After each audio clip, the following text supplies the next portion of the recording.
Welcome back to another episode of the Downsizing Roadmap podcast with your hosts, Jodi Roscoe and Heather Fisher. We're talking about all things downsizing, from our own experiences with clients to guest experts. Let's make downsizing easier, one conversation at a time.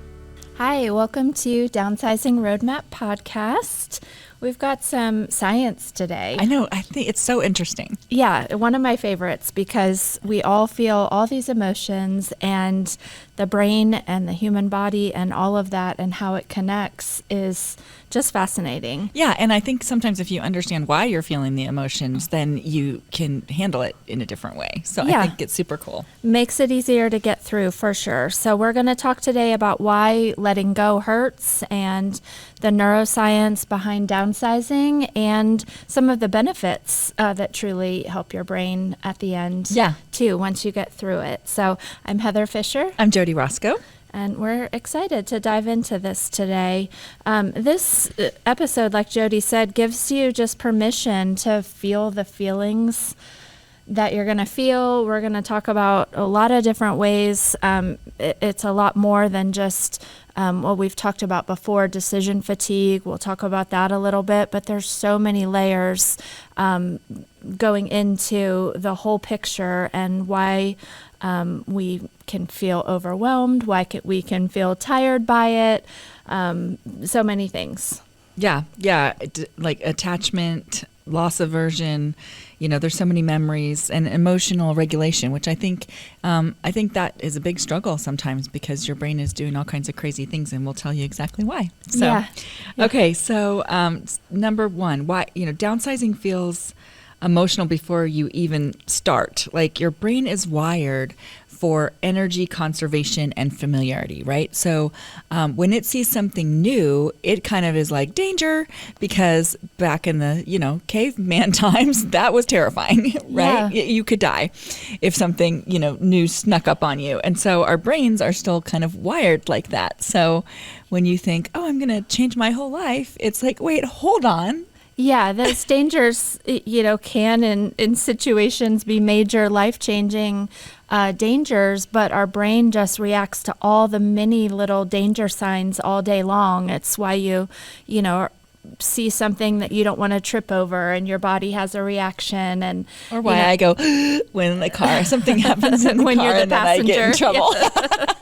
Yes, that I've been there and been in trouble for that. But those are all our brain's reactions to danger signs, and when you don't know what's coming next, that's a major red flag raiser for your body. That's just like, I can't settle on this because I like what I'm familiar with. Yeah, it perceives it as a threat. So it perceives change as a threat.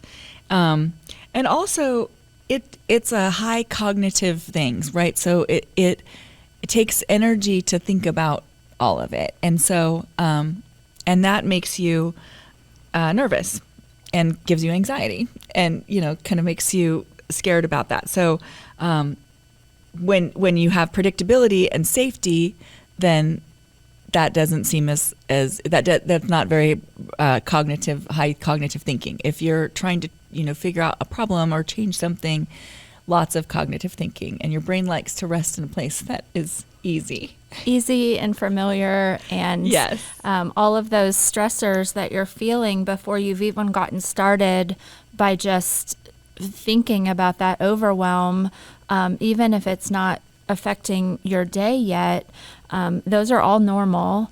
And what we talk about often in our class is that taking the fear of unknown out and starting with that dream of what the next step is a way to regulate that fear. Right, and information helps you let go of anxiety. Yeah. And then once you cortisol so don't think that just the change, like you're just fine where you are and it's easy on your brain 100%, because yes, that's true in the whole moving around and whatever, changing your location possibly, but if you're really cluttered in a really cluttered space, that does take up brain capacity as well.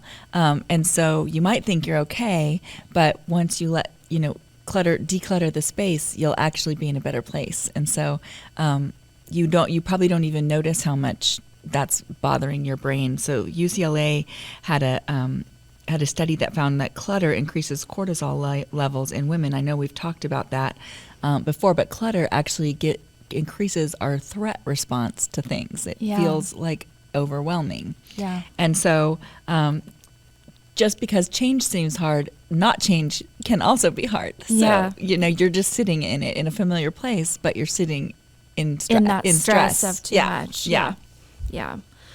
Okay, so the next part, your brain and your stuff and why objects feel like part of you. Our brains store memories through association. So that can be objects, that can be smells, that can be the spaces that we live in. Those are the retrieval cues for our brain to bring back a story or to bring back a moment. And, I was thinking about this, and I have a memory box of things all the way from high school or college or whatever, and I can remember stories around those things, but there's so many other stories that I don't have an object for. Yeah. So it's just those cues to bring up time in life, but balancing that with how much you have and which part of that is just the most memorable trigger that you want to keep versus everything. Yeah, and if you need a trigger for something, if you have some large piece of furniture, let's say, that doesn't, fit in your new place or whatever, but it has memories around it, if you take a picture of it, you won't have that thing anymore, but you'll still have a cue, right? Yeah. So the picture can be the cue to remember it, even though you don't need the whole physical thing. And so they've done studies where there's big brain words, right? Your medial prefrontal cortex, which is the part that helps you process self. Like it lights up not only for you, but it also lights up for your stuff. So when you have memories about you, it will light up. But when you see your stuff, it will light up too. And so it can feel like letting go of your stuff is losing a little part of you, because that's how your brain is working around the stuff. But if you can find a way that you're keeping cues for things that are super important, and realize that things that aren't super important don't really make you light up at all, that's how you can help sort your things out and have less of them. Yeah, the objects can be a shortcut to the memory, but they're not the memory itself. So Right. You're just choosing those key items. Back to that word we've used plenty of times. You're curating just that path back to those memories without taking the bulk that is negatively affecting you with the stress hormones and the clutter and Right. the overwhelm. Right. And so you have to find a way that it doesn't feel like you're losing part of your identity around it. So either that's writing down the story around something, so that, because the story we say over and over is the most important part, right? Or having the cue to figure out how to remember that. And then in all of this, there is also that endowment effect that we've talked about before, which is once we own something, then we feel like it's more important to us. And they have done studies around that too. So once it's yours, your brain boosts its importance, and that's simply because you own it. It could be a roll of toilet paper. It could be something that is absolutely not, important at all. Yeah. But because it's yours, then your brain thinks it is, tells you it is more important, and it's called the endowment effect. And I know we've talked about that a lot. Yeah, we talked about that study with the coffee mugs, where two groups of people, one group was given a coffee mug, 5 minutes ago, here's a new coffee mug, it's yours now. And the other group was given $20. And then they were told, asked each group, the ones who had the mug, how much would you sell this mug for? And the group that had the cash, how much would you buy that mug? How much of your new $20 would you spend on that? And the people who owned the mug for 5 minutes, right, their price in their mind to give it up was double what the people with the cash. And it's so interesting because they just suddenly had that, well, it's mine, I don't want to give it up. It must have value because it's mine. Yes. And it didn't even have a story behind it. No. Other than it was handed to me 5 minutes ago. That was the story. Yeah. Yeah. Yeah. So your brain does some crazy things to make sure that you keep things that might be useful for you. to survive when you're a caveman. And we just have so much now, so much that we don't need all of those things, but our brain is still working that way around all the things. Yeah, we've talked questions to ask before, and I think a question, would I buy this again, is a great question on some of those items that aren't super sentimental, but that you have that ownership feeling of, well, I have this. Yeah. And that's a good question to take you off that ledge of, well, if I wouldn't even buy it again, it's okay. Someone else could use it. And I think this is part of when people talk about how they feel guilty about letting things go. It's part of this. Like they're feeling like it's theirs. And so, giving it away, makes them feel not great about it. Yeah, I feel like it's that feeling of I don't know, maybe it's just me, but like I feel like I know inside I probably didn't need this when I bought it. And now I feel even more guilty if I don't find the perfect spot where someone needs it or whatever, and just need to move past those decisions and just try not to make them in the future. Right. But it's already been made. And so that's the other thing. The money's been spent. It's already been made. Yeah. So, keeping it and then having stress around that is a cost that's not worth it, because you've already made that decision. It's not serving you, and it's not serving someone who could use the stuff if you moved it on. For sure. Right around the corner from endowment effect is loss aversion. Yeah. So, it feels like you're losing more than you actually are. And there was a behavioral scientist, Daniel Kahneman, who said that humans experience loss twice as intensely as gains. So when you buy something, you feel happy, but when you let it go, you feel twice as sad as you did as the amount of happy you felt from buying it. Yeah. Or twice as much loss. And so that's why things come into our house, and never go out of our house, because we enjoy that feeling of getting something new, and we want to avoid that that feeling of letting it go, because it's not equally ranked there. Yeah. So even if the object has low actual value, the emotional value makes the brain resist it, and the emotional value can be financial, it can be that endowment effect, it can be all of those things, but you're feeling it twice as much as you were feeling getting the object. So interesting. Yeah. And in downsizing, the cost of letting something go can often feel greater than the benefit of what you feel like you're going to gain. You haven't realized those gains yet, and you're experiencing all the feelings of letting go, and that's a hard place to just keep powering forward through. Yeah.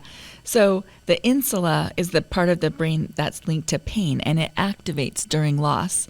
So you are literally feeling discomfort or pain around it. And so your brain is constantly doing like risk calculations. Yeah. And so if you pick something up and then you're like, oh, I don't know, like whatever, and then you put it down and then you pick it up again, that's your brain doing risk calculations about, is that pain that I'm going to feel of loss, worth it? And do I need to keep it? And all of that. Like, your brain is an incredible place. Well, and I love how much our brains want to protect us. Right. And do all of that. And sometimes we just need to fight a little bit through that overprotection. Right, because your brain thinks everything's dangerous because it wants to keep you alive. Yeah. Honestly.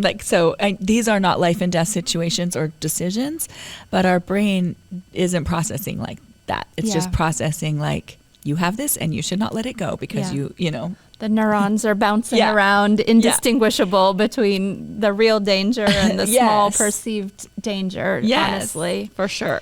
Yeah, you're just overloading them in these big processes sometimes. Okay, so the next thing we'll talk about is memory, nostalgia, and the sentimental brain.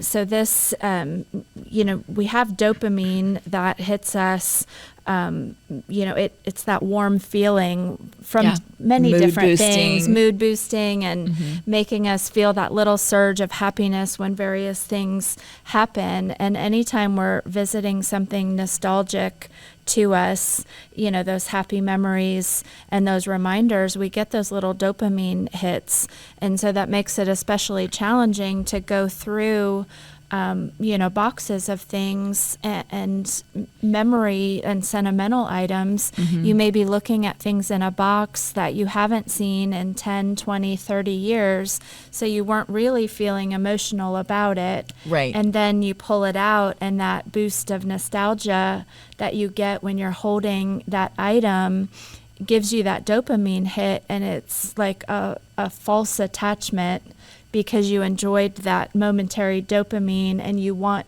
to feel that more. So you think, oh, I love this, I want it. And it's easy to forget the time it was in storage, in an attic, in a basement. Hadn't seen it, didn't miss it. Yeah, and so that's something to push through as well. That's another one of those like memory cues. Like if you had something else that would cue that memory, then you don't need to keep that thing, even if it's a picture of the thing. So nostalgia is good for you. It's emotionally healthy, and keeping every object that makes you nostalgic is not sustainable, right? So, so somehow you have to find the balance between those things. And I think that's where you kind of come in, where that whole legacy thing comes in. It's like which memories are super, super important to keep and which memories are not. And my daughter was laughing at me when I was, going through some things and telling her stories and then letting them go.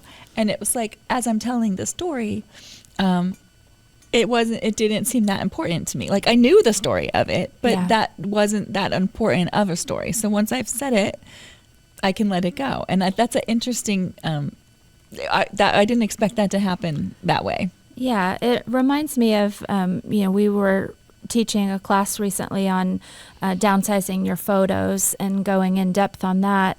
And we were talking about starting at the beginning of what's the purpose of how you will best enjoy them as the end result, not just reducing them. But I feel like that plays into this, that you want that constant dopamine or good feeling about the nostalgia. So how can you curate the items into something that can be displayed and managed and in your life, whether that's a photo frame or, one teacup and saucer from a vast collection that reminds you of the other, so that you are getting that surrounding of all of those memories, but in a way that you can still manage your house, and it's a great, space to live in, and you're not overwhelming yourself or paying for storage that you don't need, and burying yourself and then not getting the nostalgia either because you can't enjoy it. Because you have so much anxiety of all the stuff that's around, or it's packed away somewhere where you can't see it, or Exactly. So narrowing that down. Yeah. Just nostalgia is a gift, but we have to figure out, what your brain just isn't very good at deciding which thing is more important than other things. And so you have to do some work on that. So while you're doing that work, decision fatigue, that your brain is a real thing. It's a real thing. And an average move requires between 2,000 and 5,000 micro decisions, and sometimes more if you've been in a house for a really long time. You're making decisions on so many things, and your brain just every decision. Actually, what happens in your body? Every decision drains glucose and oxygen from your prefrontal cortex, which is your brain is working hard, burning calories, which is why when you've sat and done something like that, you'd feel like, I just sat all day. Like, what's the problem? And your brain is actually burning calories trying to make the decisions. And so when it's depleted, then your amygdala gets louder, and that's the part that makes you feel overwhelmed. And it's like once you kind of deplete your 50 decisions is kind of the number. Once you kind of deplete those, then accuracy and patience significantly decline. Yeah. And so if you're in a place, that's why we say like 15 minutes a day, just get in a habit and just kind of do that. But if you're in a place where you really have to do a lot in a short amount of time, I think sometimes if you can batch things together so that they're all, one decision instead of a decision on every single thing.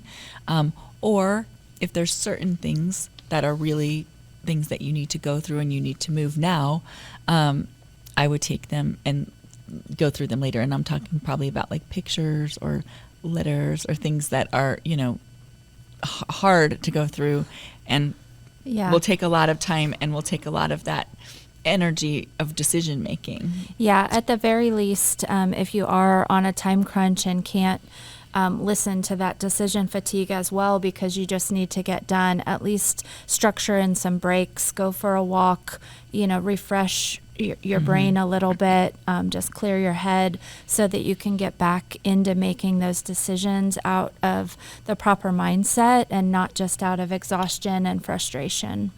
Yeah, so in downsizing, when you're asked, asking yourself, should I keep this like hundreds of times?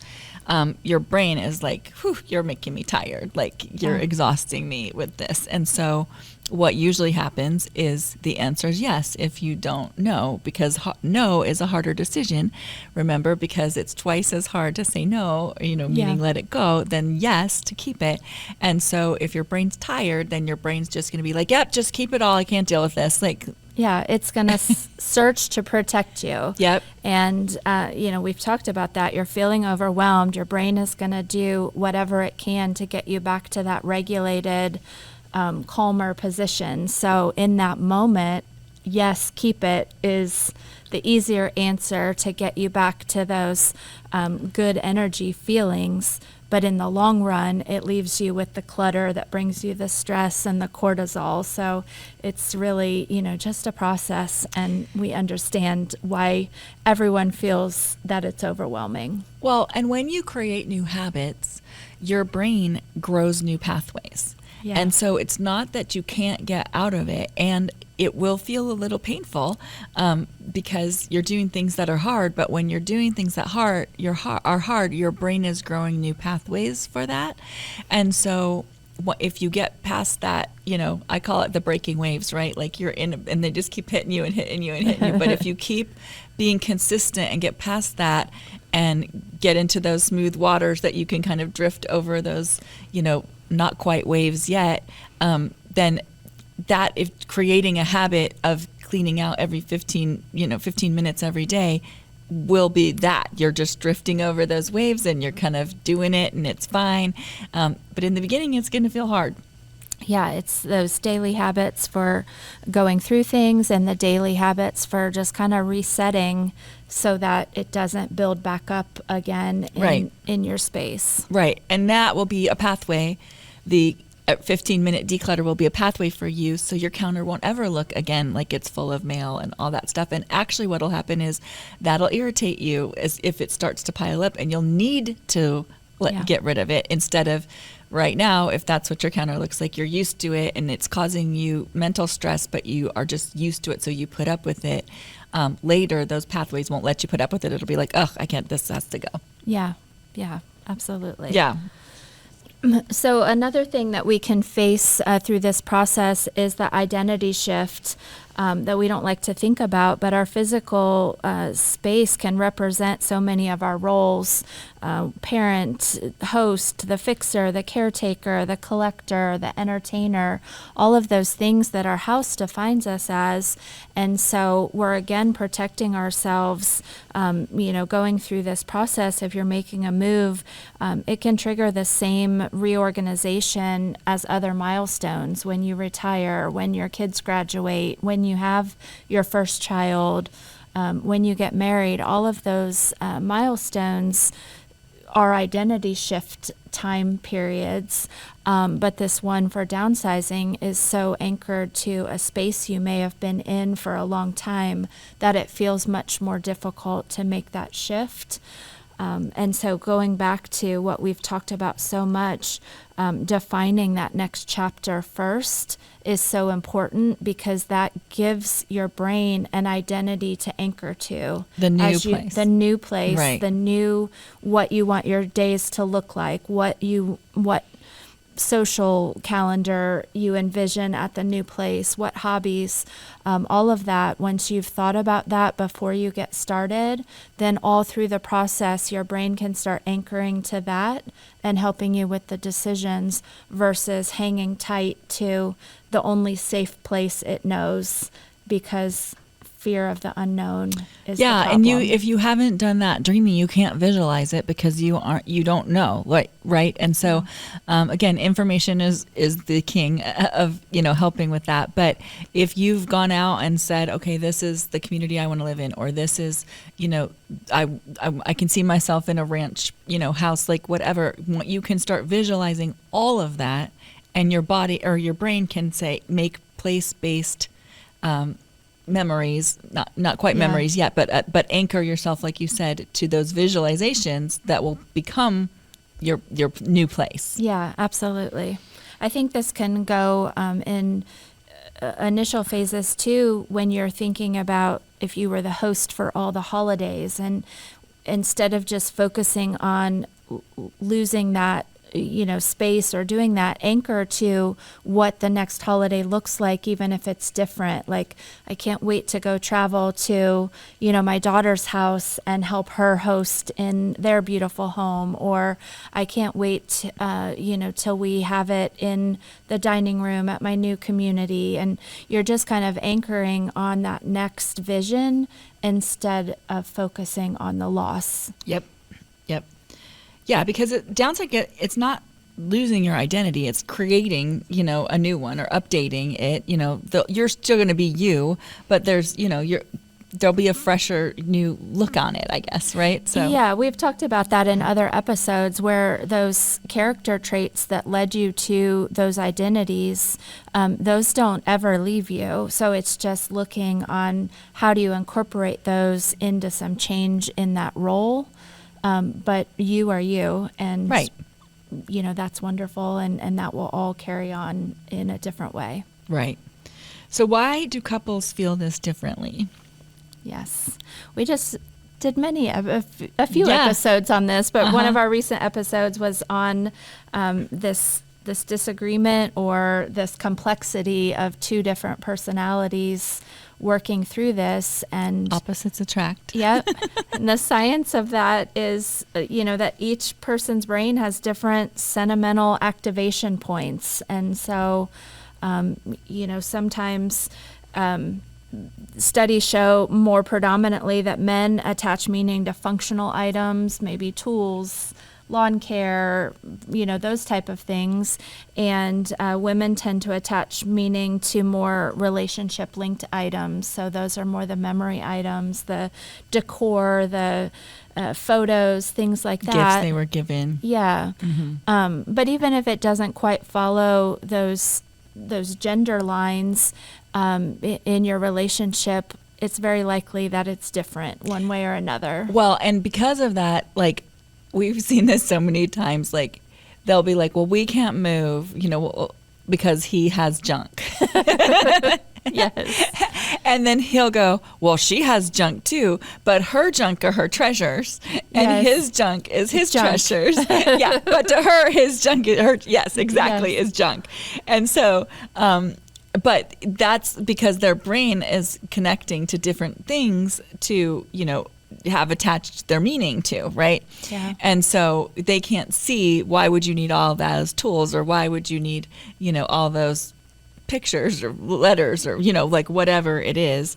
And so everybody's brain, has different activation points, whether, it's gender-based or not. But, and so, we have a mismatched emotional responses, and that they feel like conflict, right? Because they feel like they don't understand why. Well, and somebody likes something and somebody likes something else. Yeah, and that's why I love episodes like this, when we're really getting down to science. It can help you understand where your partner may be coming from, or some of the things happening. Does that mean the two of you need to to dream a little bit more together and remove some of that fear? Or, do you need to talk more about what are those shortcuts or triggers to bring some of that nostalgia with you without all of it? Or tell your stories around the things about like why that's important to you and what story it brings out or what cue it brings for you. And then also our neurons mirror other people's emotions, right? And so during a conflict, so if one person's having anxiety over it, then the other person will mirror the anxiety, which in any conflict, whether it's over downsizing stuff or not, is what escalates arguments, is that mirroring. Somebody gets emotional, and then the other person gets emotional back. That anxiety is mirrored. So try not to do that. Try to understand, from a place of curiosity. And if what they are trying to save seems like junk to you, maybe just ask some curiosity questions about what it is that, that's resonating. Why is that resonating with them? Yeah, and some solution-based curiosity of how can you, if staying where you are doesn't make the most sense, how can you get past both the not wanting to get rid of something and also the need to move forward? Well, and the number of those things, right? If it's 100 teacups, like, do you need that many? Or, whatever, or tools or whatever. So, yeah. Okay, so we've had lots of science we've talked about so far confirming that downsizing is hard or change is hard. Let's talk a little bit through some science that shows the benefits. That it's worth it. Yeah, because it definitely is. It definitely is. We meet so many people and help so many people through this process, and as hard as it is in the moment or feels before you've gotten started, every single one of them says they wish they'd done it sooner. For sure. So, and I think that going through the things that your brain is doing to tell you it's hard, maybe can help you realize it's not. It's just your brain kind of reacting that way. Yeah. Yeah. Yeah. Once you know what it's doing, then you can kind of be like, okay, I can that's get just through because this. I own it, but I don't actually need it. And, whatever. So tell yourself those things. But anyway, Okay, so decluttering and simplifying increase dopamine and serotonin due to more predictability and reduced sensory load. So meaning we're oversensitized, like when we have too many things around us, right? And clutter feels like chaos. And so then it's not as predictable. So when you have less things, then you're less. There's less sensory response to the things that you have, right? And it's all more predictable. And when you don't lose things as easily because there's not so many things to search around and all of that. So so you get increased dopamine and serotonin by having it be clean. And I think anybody who's had a really messy space and then cleaned it up, everybody I think feels like, oh, that feels so much better. Yeah. Right. And so that's what you're going for in the end. No matter how hard it is to do it, in the end, that's how you're going to feel. You're going to feel like, oh, that feels so much better. And it's true because your brain is actually responding to the clutter in a negative way and to the peacefulness in a positive way. Yeah, absolutely. And we know that studies show, people in a decluttered environment can complete tasks 20% faster and with fewer mistakes. So even just having that calm, emptier space, you can function better on all the other things you do in your daily life. Yeah. There's a part of your brain called the anterior cingulate cortex, and what it does, it's like a bridge between your thinking brain and your emotional brain. And in MRI studies, it showed that it becomes less activated after you let go of excess, meaning that you have lower stress and more mental clarity. And you can literally see that on an MRI, which is super interesting. So your brain really is agitated and then calming when you let go of things and have a cleaner space. Yeah, absolutely. Your brain performs better with less, and letting go is good medicine.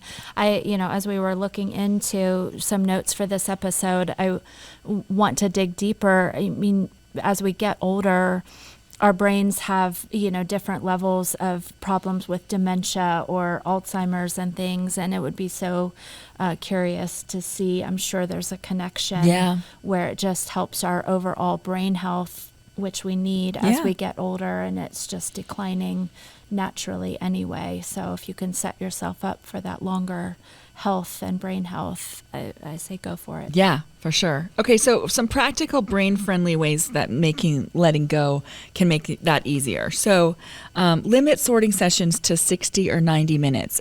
We're saying 15 minutes a day, but if you're actually like going to dig in and, do a big project, 60 or 90 minutes, and then go take a break, get some lunch, do something different. We talked a little bit about that, but give yourself, because that aligns with your natural cognitive stamina cycles. Like it allows you to make those, number of decisions that you can make, and then decision fatigue will set in and you need to just walk away from it and, stop for a little while, get yourself some food, maybe, get yourself some more energy while your brain is burning all those calories. Yeah. You can use category sorting. Like all the linens or all of the serving bowls or all of the, whatever, pick a topic, but you can put them all together. And I was talking about this a little bit earlier, kind of categorize things in a group so that you can make one decision about it instead of lots of decisions about them. Yeah, once it's all piled together, you can say, okay, I need 3 sets of sheets. What are my favorites? What are my favorites? And you don't have to touch everyone individually and make an individual decision. So, the percentage of decisions you're just cutting out is a lot. So it leaves room to get through more faster. Yeah. So the way that you would do that, and we talk about this often too, is like go through your house and get everything of that category all together in one place so that So because if you're like, oh, I need 3, and then you've done that from the linen closet, but then you had sheets in a bedroom closet somewhere, whatever. Now you've messed up your 3. Like now you. Well, then you just forget about that whole process, and you're just like, oh, I like these. These are pretty. Yeah. And they get added to the pile, and you find another one. Oh, yeah, I remember when I bought these. Oh, yeah, these work great on that bed. And suddenly then you have 6 instead of 3. Exactly. And you'll be surprised at how many of everything you have when you put it like that. You're like, oh, gosh, this is more than I need, right? So. Yeah. We discovered that with like pool towels when we moved. We don't have a pool at our house and we don't have little kids that go, to the pool daily. And just because of different places where they'd been put, because we didn't use them that often, I think we ended up, I don't know, probably 20 pool towels.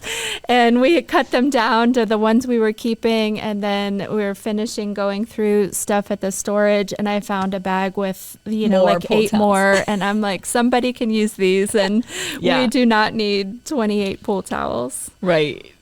Okay. So another option is use physical distance, right? This is the maybe box. We talk about the maybe box all the time, right? And so you can... this is getting around that loss response. So if you put it in the box, you feel the loss response, you close up that box, you put a date on it, 6 months from now, you can only open that box if you know exactly what's in there and you really feel like you need it in those 6 months. And if you haven't opened that box in 6 months, you do not open the box. You've already gone through the things. You've already let them go. Opening it again and starting over is just, again, you'll have that same loss response again. So all you're doing here is you're thinking, I don't think I need this, but in case I do, then I'll give myself a little time. And if I have to pull it out, I'll go get it. Yeah. This can't be with everything. This can just, you don't want 1,000 maybe boxes, in your garage. But if you're really, really struggling with a decision, that can help you feel that loss and then get past it and not remember you probably won't even remember what's in the box, honestly. Yeah, and that's the key, is not opening it back up and getting that dopamine hit of nostalgia. Yeah, and not writing on the outside every single thing that's in the box so that you remember what's in there. Like tape it shut with a date on it and know that you've already gone through. It doesn't have, gift cards or checks or money. You know that it's okay to go as long as there was nothing you needed to go seek out from it. Yeah. So an idea to, you can take pictures of the house before you actually start sorting things.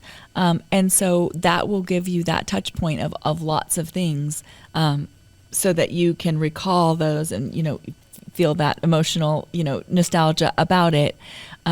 Before you sort a bunch of stuff, take some pictures of it, and then that keeps you in that recall mode, and you don't have to keep it all because you can look at the picture.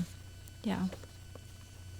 So name the story of the item out loud. I mean, you can tell us again how you did that with your Christmas ornaments, but saying that story out loud causes your brain to have to define that story, and you're kind of internally ranking like, that's not as important as I thought. Right. This is easier to let go, or you're deciding this is something so important to me. These are one of the things to keep. Yeah, because everything probably does have a story, but the story may or may not be important. Yeah. Right. So, that's what I found, was a lot of times the story wasn't important. Like I got this Christmas ornament on a present, and it was free from Nordstrom's. Yeah. It was just so it doesn't have any. The present itself, it was just tied to it or something. Yeah, it's that same theory of when you say to not just flip through your closet and look for things to give away, but take everything out and look at each one. It's that same exercise. You're taking each one. Can I tell the story about this? How does that story sound out loud to myself? Is it important? Is it not important? Right. It's a great way to help make that decision. Yeah. And then decide the purpose of your next chapter first. We've talked about this 1,000 times, but it's the dream it phase. So your neuropsychology study in 2022 found out that a defined future self increases following through on hard decisions by 48%, right? Because you can visualize what's happening next, and it reduces the fear. Yeah. The science behind our steps. Yep. There really I love is. it. Yeah. Yep. Yeah. Okay. So, you're not being ridiculous and emotional and all of those things. This is how your brain is working. Yeah. And so you just kind of have to work with it. Yeah, with understanding comes the power to get through it and to realize what's happening and to know it will be okay on the other side. Yeah, and to realize your brain's just trying to protect you, but also you're going to feel fantastic when you've let it go. Yeah, absolutely. If we can help you with any of these steps or talk further about how to help you get through them, please visit our website, downsizingroadmap.com. And if you're ready to dip your toe into getting started, go and ask for our free downsizing guide. That's at downsizingroadmap.com/guide.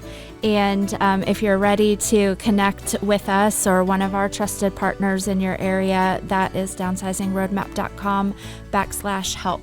Yep. Talk All to you right. soon. Thanks, guys. Thanks for joining us on the Downsizing Roadmap podcast. If you found this episode helpful, be sure to subscribe, leave us a review, and share it with someone who might need a little downsizing inspiration. Have questions or ideas for future episodes? Reach out to us on our website, www.downsizingroadmap.com. Until next time, let's keep simplifying and moving forward.